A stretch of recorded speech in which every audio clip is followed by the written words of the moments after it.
You arrive at 4:30 in the morning. No signs outside the building. Just wet concrete, chain link fencing, and a steel door with chipped gray paint.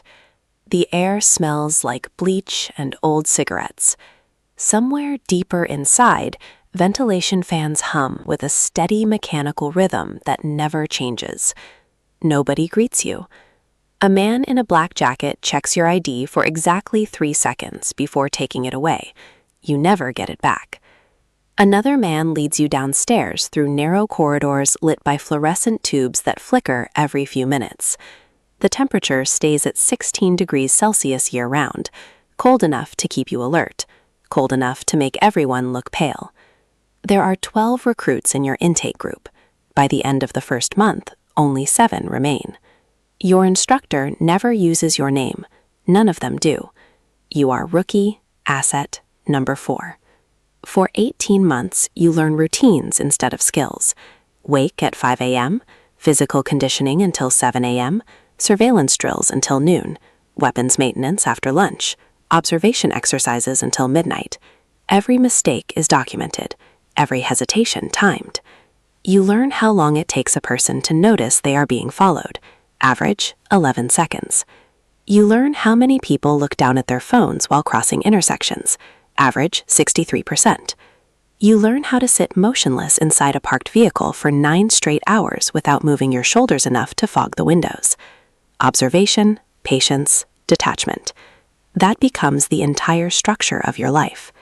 Your instructor teaches you that emotion is procedural failure.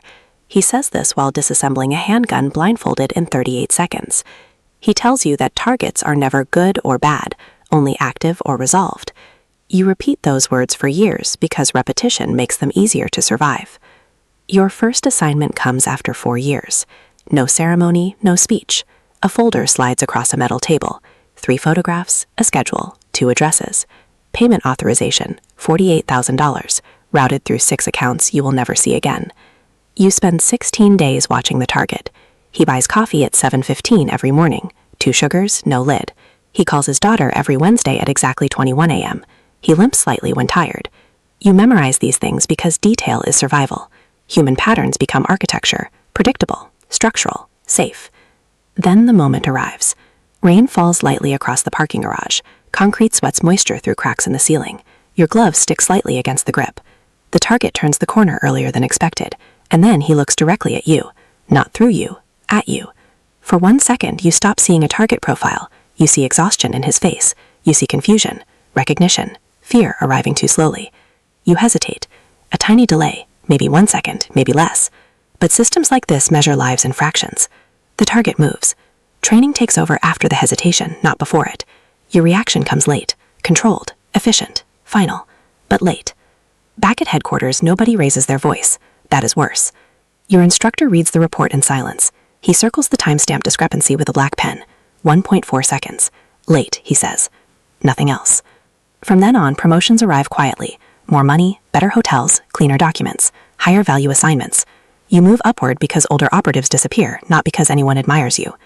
At year 8, you supervise surveillance teams across 3 countries. At year 11, you authorize operations remotely from soundproof rooms where clocks are removed from the walls. At year 14, you notice you no longer remember the faces of most targets, only logistics, arrival windows, exit routes, distances. Your apartment becomes storage instead of home. Relationships shrink into brief calls canceled for work. You stop explaining your absences because explanations require identities you no longer possess. Every mirror begins to feel slightly inaccurate. The system rewards isolation. Isolated people leak less information. Eventually, you understand the real structure. The organization was never built around skill. Skill is common, replaceable. The system survives through obedience. Mistakes are not forgiven because forgiveness introduces inconsistency, and inconsistency threatens the machine. Then one winter morning, after 19 years inside the structure, you review a rookie assessment file, 23 years old. Elevated heart rate during live evaluation. Minor hesitation recorded. 1.2 seconds. You stare at the number longer than necessary, because suddenly you understand something cold and irreversible. The system never removed your hesitation. It only buried it beneath routine until there was nothing left around it. 2 months later, your retirement package arrives in a sealed envelope. No farewell gathering, no recognition. Pension transfers scheduled quarterly through offshore accounts. Final instructions include 3 pages of confidentiality reminders. You leave the building at 6:10 in the morning. The air outside feels strangely warm. Behind you, the ventilation system continues its endless mechanical hum. Inside, fluorescent lights still flicker over concrete floors. Recruits still sit silently at metal tables while instructors refuse to use their names. Somewhere downstairs, another rookie is learning how long hesitation lasts. About 1 second. Long enough to change everything. Too short to stop the machine.